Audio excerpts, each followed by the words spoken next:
लग्नानंतर होईलच प्रेम या मालिकेच्या पुढील काही येणाऱ्या भागांचे अपडेट जाणून घेऊया आपल्या आजच्या या व्हिडिओमध्ये. चला तर मग सुरुवात करूया आपल्या आजच्या या व्हिडिओला. तर आता आपण इथे पाहतो की आता कशा पद्धतीने रम्या संधीसाधूपणा करत असताना आता धर्मपत्नीचे कर्तव्य पाळत काव्य जिरवणार रम्याची सगळी मस्ती. तर दुसऱ्या बाजूला आता नंदिनी आणि जीवाचा सुद्धा चालला आहे एकमेकांसाठी विरहात दुःख. आता नेमकं कसलं विरह, कसलं दुःख, काय हे सगळं बघूया या व्हिडिओमध्ये. तर आता आपण पाहतोय की सध्या जीवा, नंदिनी, पार्थ, काव्या यांचं लग्न झालं. लग्नानंतरचे खेळ झाले, हळद उतरवण्याचा कार्यक्रम झाला. आता त्यांचे जेवढे विधी होते, जी काही सत्यनारायणाची पूजा होती, पहिली रात्र होती, सगळं झालेलं आहे. आणि आता त्यानंतर घरामधलं वातावरण कसं आनंदी, प्रसन्न, छान, चैतन्यमयी, मंगलमय आहे. पण आता वेळ आलेली आहे ती म्हणजे नंदिनी आणि काव्याची 5 परतावनाकरिता त्यांच्या माहेरी जाण्याची. मग आता त्यांना माहेरी नेण्यासाठी धनंजय आणि शारदा आलेले असतात. त्यावेळी आता विक्रम म्हणतो, अरे वा वा वा वा. तर इथे आता आमच्या दोन्ही सुनांच्या आईवडिलांचे आगमन झालेले आहे. या या या धनंजय, शारदा वहिनी या, बसा. मला माहिती आहे तुम्ही आज इकडे तुमच्या मुलींना 5 परतावण्याच्या कार्यक्रमाकरिता माहेरी न्यायलाच आलाय, बरोबर ना?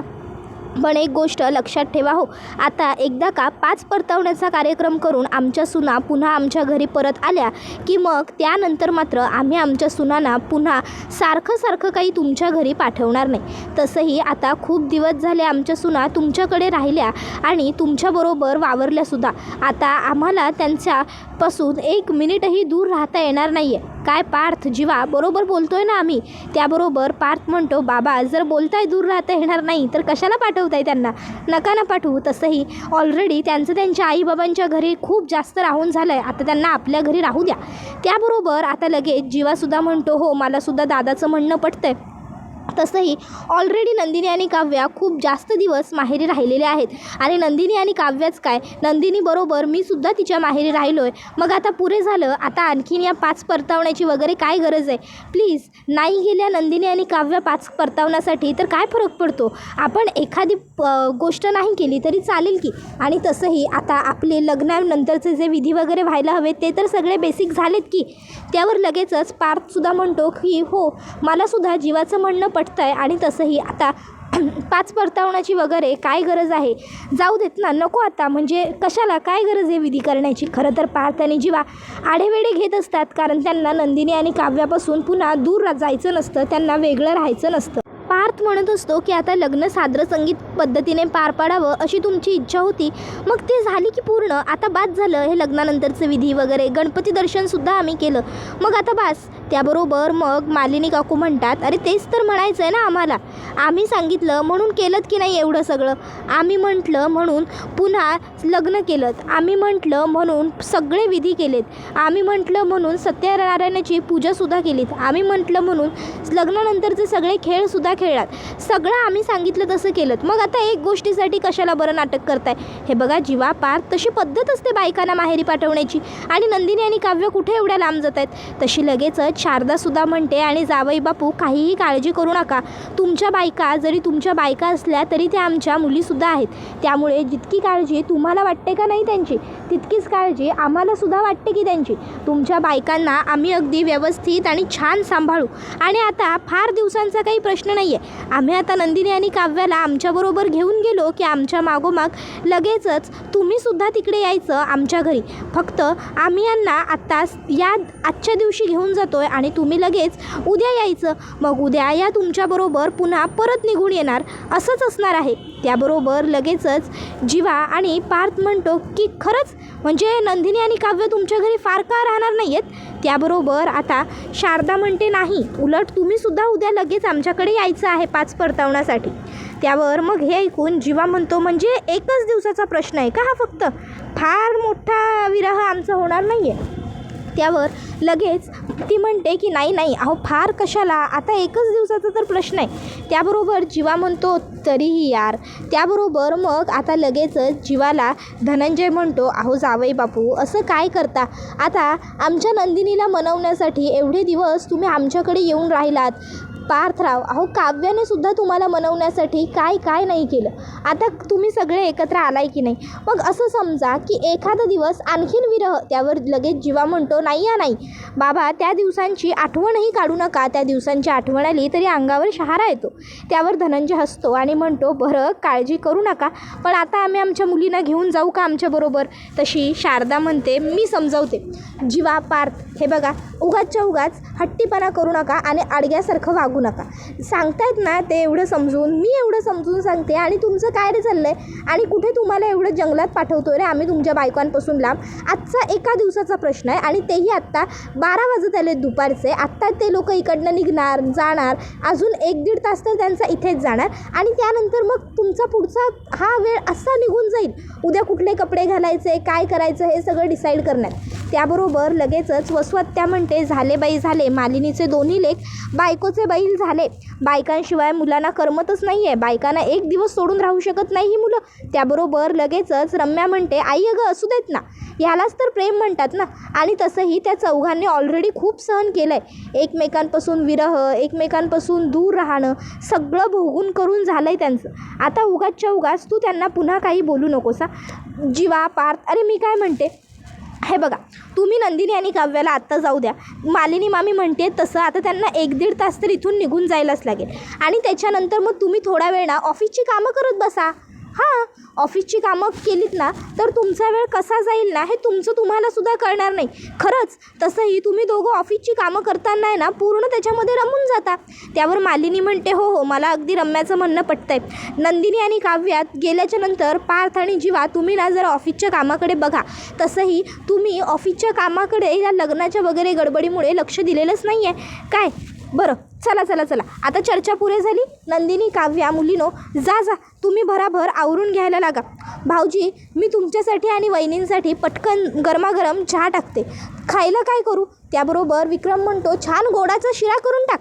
मालिनी म्हणते, तुम्हाला नाही मिळणार आहे पण आता गोडाचा शिरा, कळलं ना. ऑलरेडी आपल्या मुलांचं लग्न आहे, आपल्या मुलांचं लग्न आहे म्हणत ना तुम्ही खूप गोड पदार्थांवरती ताव मारला आहे. आता बस झाला विक्रम, उगाचच्या उगाच तुम्ही आणखीन गोड खाऊ नका, तुम्हाला त्रास होईल या गोष्टींचा.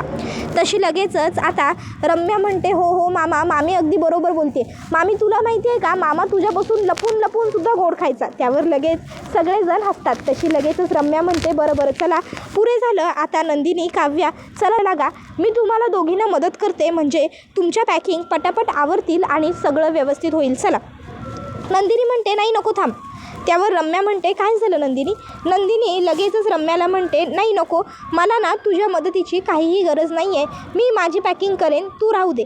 त्याबरोबर आता नंदिनीने हे असं म्हटल्यावर मग रम्याला वाईट वाटतं. रम्या म्हणते, नंदिनी अगं असं का बोलतेस तू. नंदिनी म्हणते, खरंच मला मदतीची गरज नाही आहे ना कुणाच्या, म्हणून. तशी लगेचच आता काव्या ही म्हणते, अगं नंदिनी ताईला मदत नको असली रम्या तरी काय झालं, मला मात्र मदतीची गरज आहे. हा मी ना नेहमी सामान काही ना काहीतरी पॅकिंग करताना विसरतच असते, त्यामुळे तू एक काम कर, तू नंदिनी ताईची नाही तर माझी मदत करायला चल, आपण दोघीजणी जाऊ आणि माझी बॅग भरू. त्याबरोबर लगेचच आता रम्या वसुहत्याला म्हणते, आई तू जावरती, आपल्या खोलीत माझं लॅपटॉप चालू आहे तेवढं बंद कर, मी आलेच. काव्याला बॅग भरायला मदत करते. उगाचच्या उगाच काही सामान राहायला नको ना तिचं महत्त्वाचं. मग आता वसुहत्या ही, हो करायचं आहे काय ते तुला कर, एवढं म्हणत तिकडनं निघून जाते. मग काव्य आणि रम्या काव्य आणि पार्थच्या रूममध्ये येतात आणि त्यानंतर आता त्या दोघीजणी बॅग भरायला लागतात. काव्या म्हणत असते, मी तर ना ह्या सर्व सेरेमनी करताना खूप खुश आहे, खूप एक्सायटेड आहे मी, म्हणजे मला वाटलंही नव्हतं तितकं छान सगळं घडतं. तर दुसऱ्या बाजूला आता नंदिनीसुद्धा तिची बॅग भरत असते. आता नंदिनी बॅग भरत असते, सगळं व्यवस्थित सुरळीत सुरू. मग आता पॅकिंग वगैरे करून नंदिनी आणि काव्या त्यांच्या माहेरी जाण्यासाठी सज्ज झालेले असतात. जीवा, पार्थ यांचा निरोप घेऊन त्या दोघीही निघतात. आता रात्र झालेली असते, कसा बसा त्यांनी दिवस तर मारून नेलेला असतो, पण रात्री खोलीत आल्यावर मग मात्र आता जीवाला नंदिनीची खूप जास्त आठवण यायला लागते. मग दुसऱ्या बाजूला पार्थला सुद्धा आता काव्याची खूप आठवण येत असते. पार्थ काव्याला मिस करत असतो, त्याला वाटत असतं की कधी एकदाची काव्याकडे मी उद्या एकदाचा जातोय. मग जीवा काय करतो, जीवा आता नंदिनीला छान व्हिडिओ कॉल करतो आणि व्हिडिओ कॉलवरती जीवा आणि नंदिनी आता छानपैकी गप्पा मारत असतात. जीवा तिला सांगत असतो की मी तुला खूप मिस करतोय, तू एकदाची लवकर परत घरी ये आणि एकदा का आता तू परत आलीस ना की मग मात्र काहीही नाही आणि कधीच नाही, मी तुला ना पुन्हा तुझ्या माहेरी कधीच पाठवणार नाही आहे. मग आपण कायम एकत्रच राहायचं आणि इथेच राहायचं, समजलं ना. मग जरी तू मला म्हणालीस ना की तुला घरी जायचं आहे तरी मी घरी पाठवणार नाही. नंदिनी म्हणत असते जीवा जशी तुमची अवस्था आहे ना तशीच इकडे माझीसुद्धा तशीच अवस्था आहे. जीवा म्हणत असतो नंदिनी यार एवढ्या दिवसांनी आपण आता एकत्र झालो होतो, एवढं सगळं सुरळीत छान घडत होतं आणि कशाला यार ते 5 वगैरे तुझ्या आईबाबांना आठवलं ना, मला कळत नाही आहे. एक ती पद्धत केली नसती तर असं एवढं कुठलं मोठं नुकसान झालं असतं गं, कशाला हे सगळा घाट घातला त्यांनी. त्यावर नंदिनी म्हणते जीवा हो असं काय करताय, पद्धत आहे ती आणि पद्धत आहे म्हटल्यावर करावी तर लागणारच ना. एवढ्या सर्व गोष्टी केल्यात उगाच एकासाठी कशाला नास. तर दुसऱ्या बाजूला आता जीवाला सुद्धा जशी नंदिनीची आठवण येत असते तशीच पार्थलाही काव्याची आठवण येत असते. आता पार्थने सुद्धा काव्याला व्हिडिओ कॉल केलेला असतो आणि पार्थसुद्धा काव्याबरोबर बोलत असतो. तो काव्याला सांगत असतो काव्या जेव्हापासून तुम्ही गेलाय की नाही तेव्हापासून काम करणं तर खूप दूरची गोष्ट, माझं मन साधं खाण्यापिण्यात सुद्धा लागत नाही आहे. मला ना सतत तुमची आठवण येते. असं वाटतंय तुम्ही आत्ताच्या आत्ता इकडे निघून यावं. तुम्ही गेलाय पण मला झोपसुद्धा येत नाही आहे. उलट आज तर अख्खा बेड मला पसरून झोपायला मिळणार आहे, तरीही मला झोप येत नाही आहे. असं वाटतंय तुम्ही लवकर घरी यावं. खूप आठवण येते तुमची.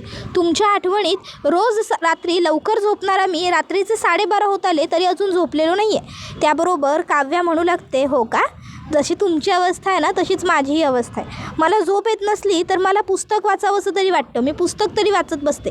पण आज बघा ना, आज तुमची आठवण येते ना त्यामुळे ना पुस्तक वाचायला मन देत आहे ना झोप येत आहे, काहीही करत नाही आहे. मी वेड्यासारखी बसले होते मगापासून आणि तुमचीच आठवण काढत होते. मला वाटलं तुम्ही झोपले असाल एव्हाना म्हणून मी फोन नाही केला तुम्हाला. इतक्यात रम्या तिकडे पार्थसाठी कॉफी घेऊन येते आणि पार्थला म्हणू लागते पार्थ हे घे, मी तुझ्यासाठी मस्त गरमागरम कॉफी बनवून आणली.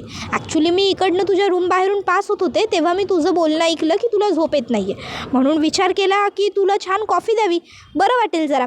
पार्थ म्हणतो अजूनही लोकांच्या रूम बाहेर उभं राहून चोरून त्यांचं बोलणं ऐकण्याची सवय गेलीच नाही आहे का तुझी रम्या, आणि मला तुझ्या हातची कॉफी वगैरे काही नको आहे, घेऊन जा. त्याबरोबर काव्या म्हणते पार्थ हो असं काय करताय, तिने एवढ्या मनापासून आवडीने प्रेमाने बनवून आणली की नाही कॉफी आणि तसंही तुम्हाला झोप येत नाही आहे, तुमच्यासाठी आणली आहे ना तिने, मग घ्या ना, काय फरक पडतो.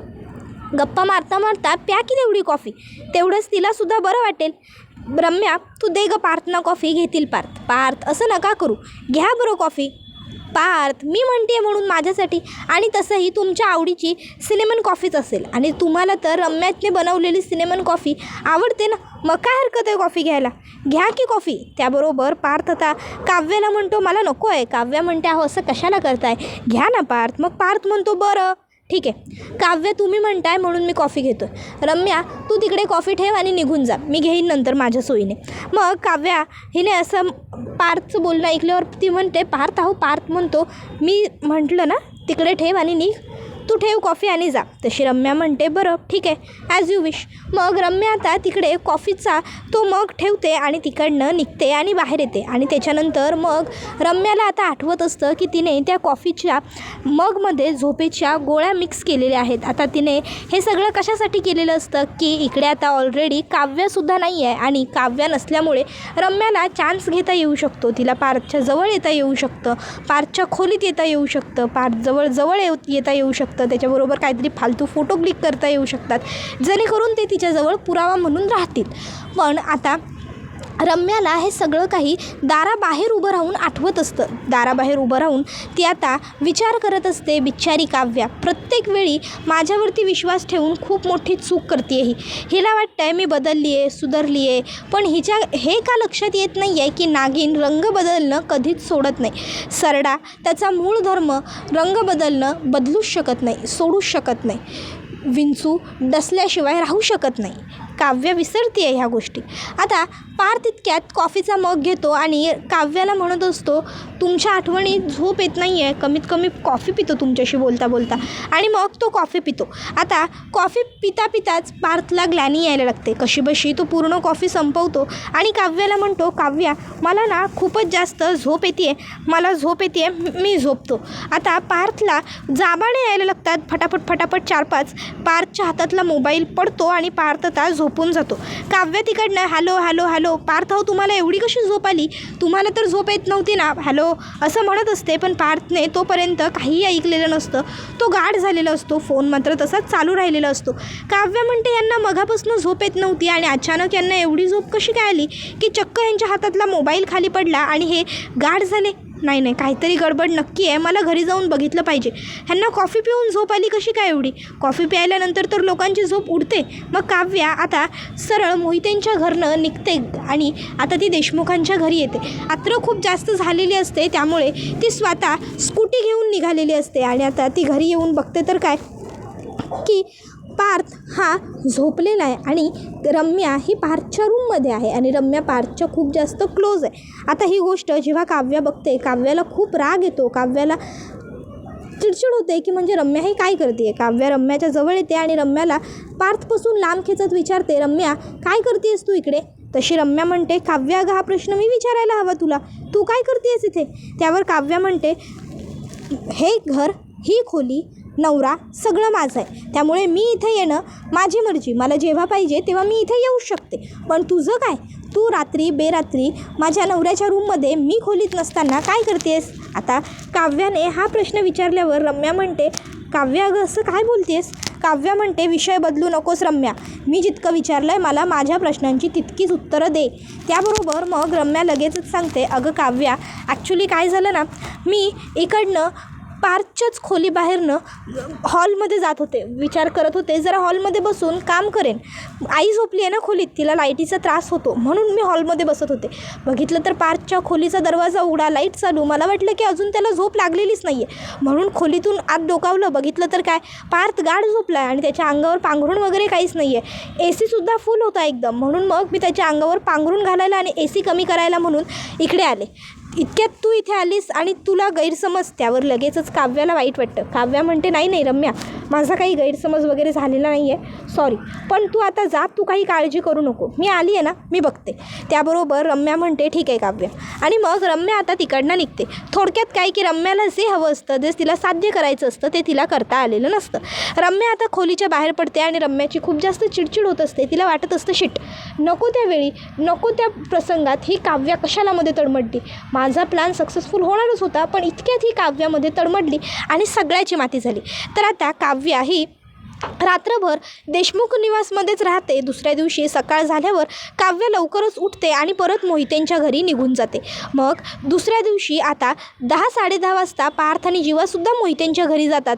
मोहितेंच्या घरी छान त्यांचा आदर सत्कार केला जातो, छान स्वागत वगैरे होतं. त्यानंतर छान दोन्ही जावयांसाठी मटणाचा स्वयंपाक वगैरे शारदाने बनवलेलं असतो. दोन्ही जावयांना छान ती तिच्या हाताने खाऊ पिऊ घालते. दोन्ही जावयांचं कोड कौतुक केलं जातं आणि मग दोघांनाही आता छान 2 सोन्याच्या चैनी भेटवस्तू म्हणून सुद्धा दिल्या जातात. आता हे सगळं बघून नंदिनी आणि काव्याला खूप छान वाटतं. काव्य तर विचार करत असते मनातल्या मनात, खरंच मी जे म्हणजे वाटत होतं मला की जे माझं नाहीच आहे, शेवटी तेच माझं निघालं. उगाचच्या उगाच मी माझं एवढं चांगलं नशीब लाथाडून काहीतरी फालतू गोष्ट करून घेणार होते. पार्थपासून वेगळं होण्याचा विचारही आता मी पुन्हा माझ्या आयुष्यात करूच शकत नाही.